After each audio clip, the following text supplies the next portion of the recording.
Good afternoon, Professor. So this is Simon, and now I'm gonna talk about my English learning experience as a Chinese student abroad. And here's some of my basic personal information. Um, my name is Chen, as known as Simon Chen, and I'm 21-year-old international student who is studying economics in York University. And since I'm from the southern region of China, and there are some cultural differences in understanding English that I have to mention. And the most important one is the cramming educational system, based on the extremely large population in my countries. The stronger um, competition is existing between people and people, and therefore the grades actually matters the most to us than anything else. And based on such a strong competition, like the most students in China actually lack of the opportunity to attend higher level of education, which means to go to the university. And also, um, there are only few people that um, are using English to or speaking English in China, and based on the cultural characteristic, uh, Chinese people generally feel unconfident to express themselves, and all these elements combine together, um, including the accent issue. Um, the Chinese students or the citizens, they actually are refused to speak English. And after that, I wanna introduce my hobby for a little bit. Um, it's that to travel all around the world, and there are actually two opinions I wanna mention here that based on two trips that I had with my parents. And the first time um it's the first time it's to Paris, and it was a well planned travel to us, but ironically we found difficulty to communicate with the local people, and so that we even couldn't find where to take the metro. And after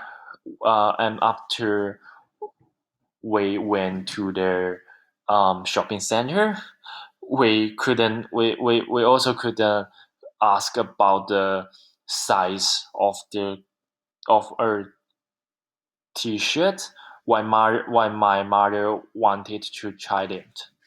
And what is more embarrassing is that what was just more embarrassing was that why we walked to the a restaurant over there, and we even couldn't read the menu and to order anything we want.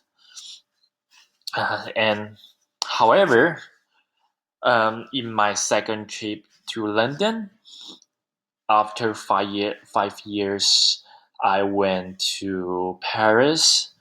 I already established the um, ability to speak with the people over there, and I felt so different and so great to share my story with the local people, and to know more about the British culture, as well as tasted the delicious fish and chips in just very small restaurants or side the street. And I believe that it's that it's the and that it's the reason why I'm so loving to travel to various places. So now I gonna discuss about like three major factors that affect me in the progress of learning English in chronological order. So the first factors happened during elementary and the middle school period. As I mentioned above, Chinese educational systems is actually requires to get the higher score as higher score as we can. So sometimes we have to learn how to allocate the time while we are speaking, like we are learning English. So we prefer ignoring the oral communication part. For example, if we have to memorize a, a long list of vocabularies, and we'll always just um, try to memorize the spelling of those words instead of learn how to pronounce them as well. And what's more, English is just one of eight um, one of eight of the parts that we have to take in our final exam to get into a better university. So since grades means more under Chinese educational systems, so we are not gonna treat English as that important as Western country students think. And moreover, like if some Chinese students think they are not gonna involve any job that requires English speaker, they will just prefer to focus on the other subject that can prepare them for the future career. And all such all such factor make me feel like less emphasis on the English um, in my pre-academic career. Well, but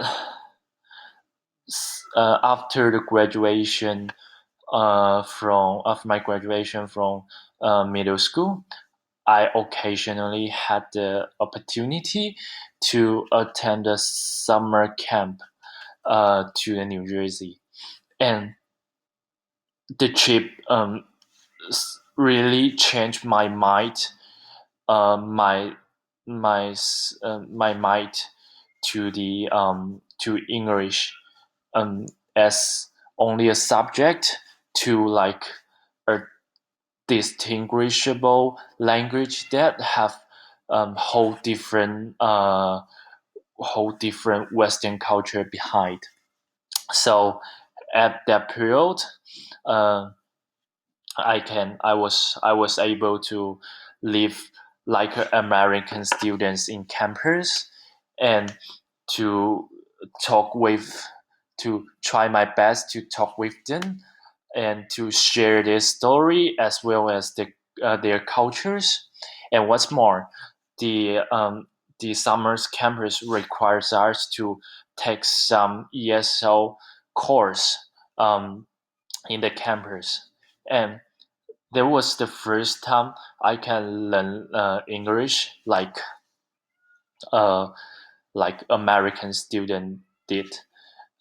So it really changed my mind, and makes me to have the enthusiasm to learn English. And so that I decide to go decide to go to a international high school um, after summer camp,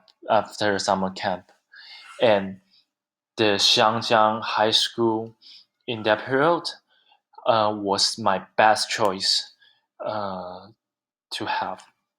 And and over there, I was well educated under like under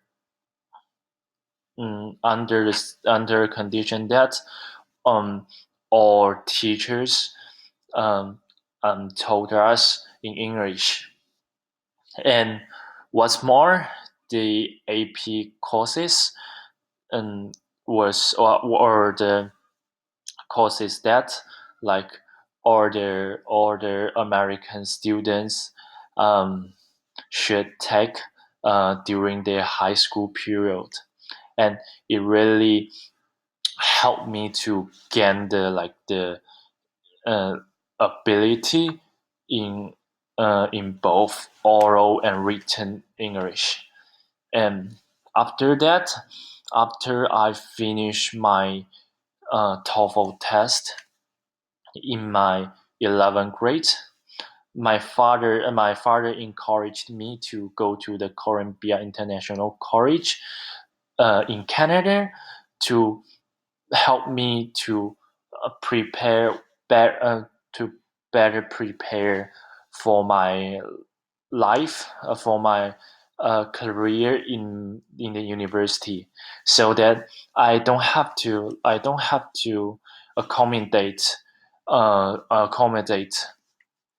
the different cultural impact while I just went to like the high level of academic education. And over there, I'm just taking like this identical or similar courses as other Canadian student tech.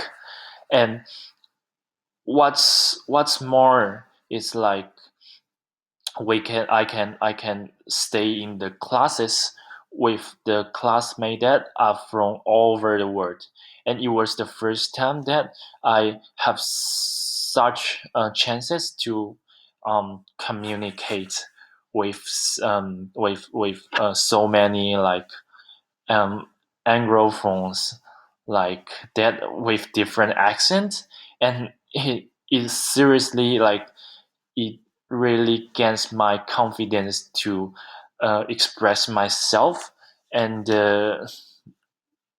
speak English with a little accent.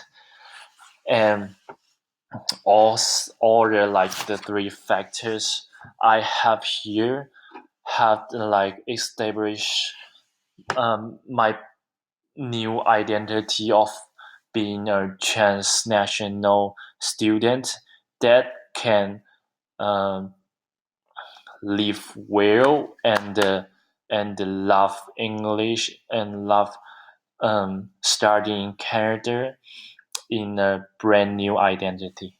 Thank you very much.